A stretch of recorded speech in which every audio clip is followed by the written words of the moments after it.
मैं धर्मेंद्र आचार्य इस YouTube channel पर आप लोगों का स्वागत करता हूं। आज हम लोग बौद्ध दर्शन या बौद्ध धर्म के सिद्धांतों पर विचार विमर्श करेंगे।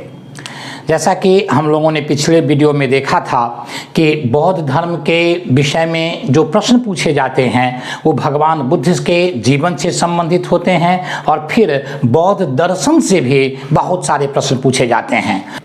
21वीं शताब्दी में बौद्ध दर्शन की क्या प्रासंगिकता है, भगवान बुद्ध के विचार की क्या प्रासंगिकता है, इसको भी हम लोग यहाँ पर रेखांकित करने की कोशिश करेंगे।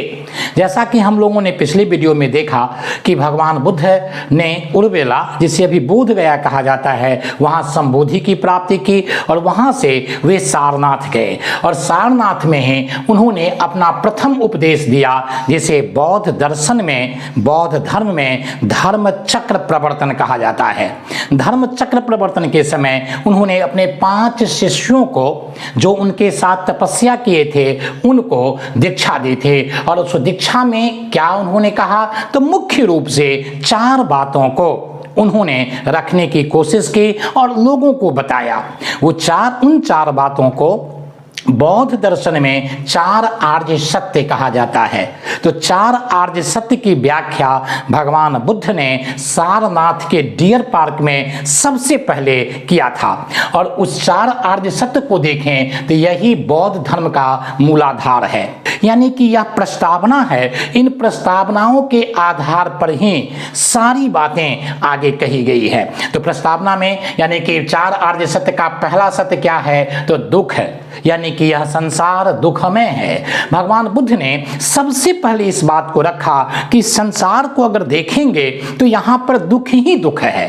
बौद्ध दर्शन, बौद्ध धर्म की एक और विशेषता यह है कि हिंदू या सनातन धर्म के विपरीत यह एक वेदना युक्त धर्म है। यह एक मोटे तौर पर देखा जाए तो दुख को केंद्र में रख करके आगे बढ़ने वाला धर्म है। बौद्ध दर्शन में यह नकारात्मक दर्शन है, इसमें नकारात्मक धर्म है जिसमें दुख को समाप्त करके आगे बढ़ने की बात कही गई है। जबकि हिंदू धर्म में देखेंगे तो यह एक सकारात्मक दर्शन और सकारात्मक धर्म है जिसके केंद्र में आनंद और सुख है और उसको बढ़ाने की कोशिश की गई है। तो बौद्ध दर्शन में दुख को समाप्त करने की बात कही गई, अपने आप प्रसन्नता के और आनंद की स्थिति पैदा हो जाएगी। और हिंदू धर्म में, हिंदू दर्शन में सुख को यानी प्रसन्नता को, आनंद को बढ़ाने की बात की गई है, अपने आप दुख समाप्त हो जाएंगे। तो भगवान बुद्ध ने प्रथम आर्य सत्य में कहा यह संसार दुखमय है। क्यों है, तो इसलिए कि यहाँ पर दरिद्रता है।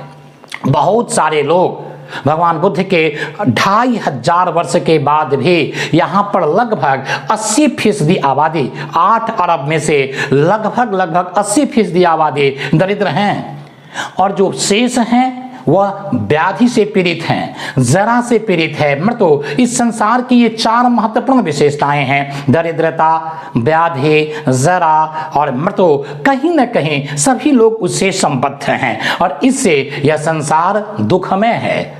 सभी मनुष्य के जीवन का केंद्रीय तत्व दुख ही है, ऐसा बुद्ध बताते हैं प्रथम आर्य सत्य में। और यहीं पर वो बताते हैं इस दुख के कारण क्या है। तो पहला कारण उन्होंने बताया आसक्ति, तृष्णा है, जिसकी चर्चा हम लोग अगले आर्य सत्य में करेंगे। तो कुल मिलाकर के पहले आर्य सत्य में यह संसार दुखमय है और इस दुख का मूल कारण क्या है, तो दुख समुदय, ये दूसरा आर्य सत्य है। ये बहुत महत्वपूर्ण बात है। ये दुखमय संसार है तो क्या इसी बात को मान करके छोड़ दिया जाए जीवन को? तो बुद्ध ने बताया कि नहीं, इस दुख के कुछ न कुछ कारण हैं। इस संसार के प्रत्येक पिंड का, प्रत्येक वस्तु के कुछ न कुछ कारण हैं, बुद्ध ने अपने द्वितीय आर्य सत्य में रखा। और जब प्रत्येक वस्तु के कुछ न कुछ कारण है तो दुख भी एक वस्तु है बौद्ध दर्शन के हिसाब से, अतः इसके भी कुछ न कुछ कारण होंगे।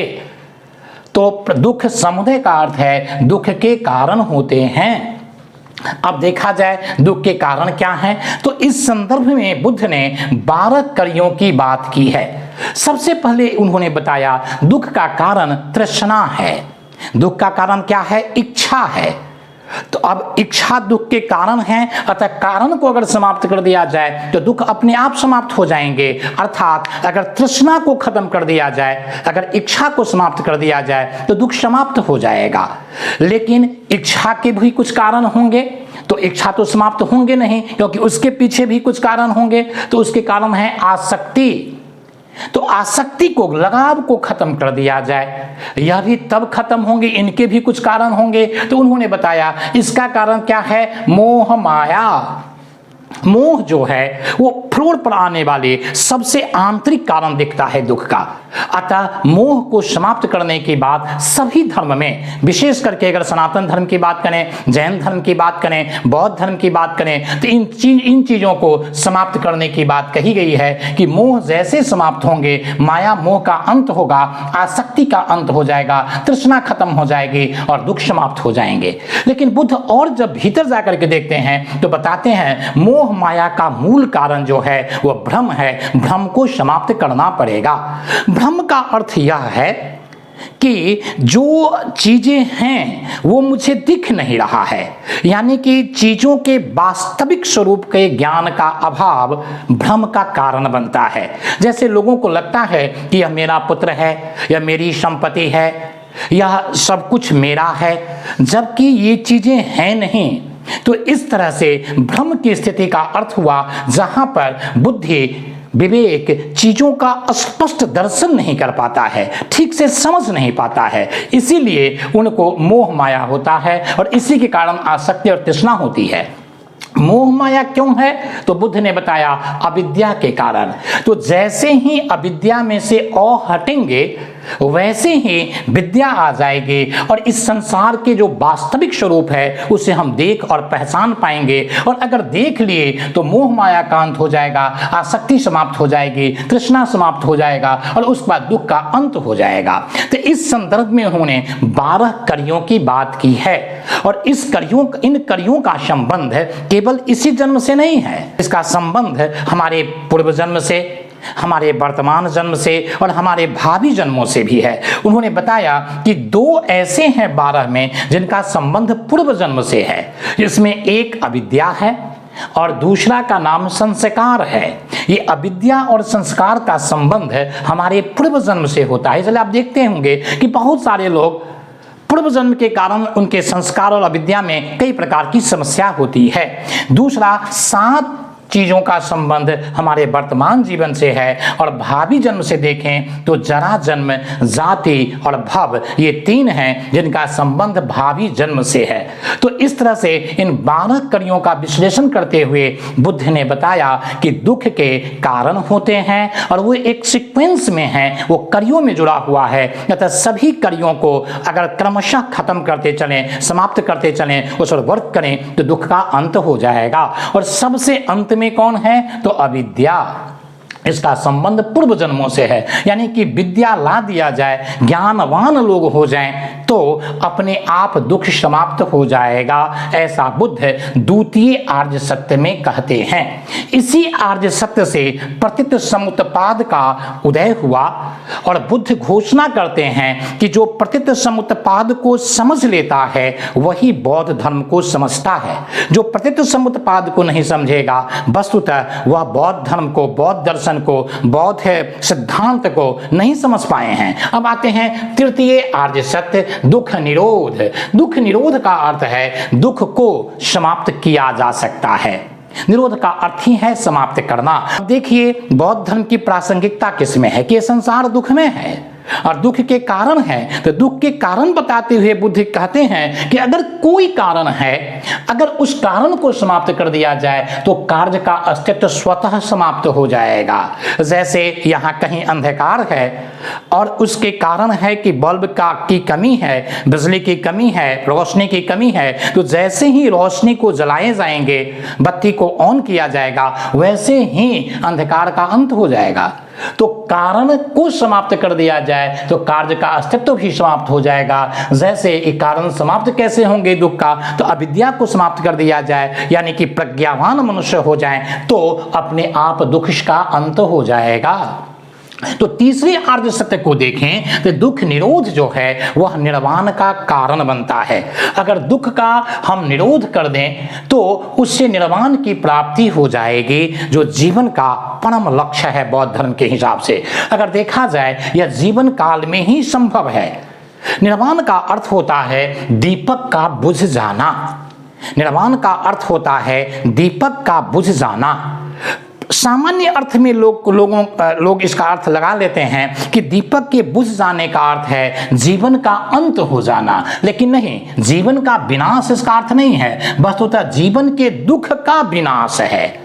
इसीलिए इसी जन्म में निर्वाण प्राप्त किया जा सकता है और निर्वाण प्राप्ति के बाद भगवान बुद्ध 45 वर्ष जीवित रहे, क्योंकि उन्होंने जीवन के दुख को विनाश कर दिया, लेकिन जीवन उनका चलता रहा। 45 वर्ष के बाद उन्होंने महापरिनिर्वाण को प्राप्त किया। और जीवन के दुख का विनाश का अर्थ क्या है? जन्म और पुनर्जन्म के चक्र से मुक्त हो जाना, अर्थात पुनर्जन्म की जो बात है उससे मुक्त होना ही निर्वाण का अर्थ होता है। और चौथा आर्य सत्य दुख निरोध गामनी प्रतिपदा। प्रथम था यह दुनिया दुखमय है, द्वितीय है दुख के कारण होते हैं, तृतीय है कि दुख को समाप्त किया जा सकता है, क्योंकि अगर वह कारण पर निर्भर है तो उस कारण को जैसे ही हम समाप्त करेंगे दुख का अंत हो जाएगा। और चौथा है दुख निरोध गामनी प्रतिपदा, अर्थात हम दुख को समाप्त करने के लिए आपको रास्ता या मार्ग या उपाय बताते हैं। संयुक्त निकाय में, मध्यम निकाय में और कई ग्रंथों में, लगभग बौद्ध धर्म के जितने प्रामाणिक और महत्वपूर्ण ग्रंथ हैं उस सभी में इसकी विस्तार से चर्चा हुई है। मुख्य रूप से संयुक्त निकाय और मध्यम निकाय में इन बातों को रखा गया है। बुद्ध ने बताया कि दुख को समाप्त करने के लिए हम कुछ उपाय देते हैं और उस उपाय से अविद्या समाप्त हो जाएंगे। एक चीज और समझने की बात है कि उपनिषद ने भी दुख के मूल कारण को अगर देखा जाए तो अविद्या को ही बताया, और बताया कि जैसे ही ज्ञान की प्राप्ति हो जाएगी, उपनिषद ने ज्ञान प्रबल दिया, वैसे ही जितनी समस्याएं हैं उसका अंत हो जाएगा। और बुद्ध भी यही बताते हैं कि दुख के जितने कारण हैं उन कारणों का एक ही मूल है और वह है अविद्या। यानी जैसे ही प्रज्ञावान ज्ञानवान व्यक्ति हो जाएंगे वैसे स्वयं दुख समाप्त हो जाएगा। तो उपनिषद और बुद्ध में अंतर क्या हुआ? तब तो बुद्ध की कोई प्रासंगिकता ही नहीं होनी चाहिए। बुद्ध की प्रासंगिकता यह है कि बुद्ध ने यह बताया कि उस ज्ञान को कैसे प्राप्त किया जाए। जैसे सुबह में उठना चाहिए, चोरी नहीं करना चाहिए, झूठ नहीं बोलना चाहिए, कौन नहीं जानता है? जानता तो सब हैं, लेकिन कितनों के आचरण में है? कितने प्रतिशत लोग इन बातों को आचरण में ला पाते हैं, उतार पाते हैं? तो उन प्रतिशत को अगर आप देखेंगे तो बहुत कम हो जाएगा। तो बुद्ध यहाँ पर यही 8 चीज बताते हैं और उन्होंने बताया कि ज्ञान को धारण करने की जो हमारी क्षमता है वो इतना कम है कि यह जानते हुए कि सुबह उठना चाहिए, लोगों को रिस्पेक्ट देना चाहिए, हमें अध्ययन अध्यापन करके आगे बढ़ना चाहिए, लेकिन प्रायः लोग नहीं कर पाते हैं। तो कुल मिलाकर के देखा जाए उन्होंने बताया कि ज्ञान के कटोरा को हमारे जो मस्तिष्क के आधार हैं उसको कैसे डेवलप किया जाए, ये यहाँ पर उपनिषद से बुद्ध आगे बढ़ते हुए दिख रहे हैं और वही कारण बताते हैं, वही सूत्र बताते हैं जिससे अविद्या का अंत किया जा सकता है।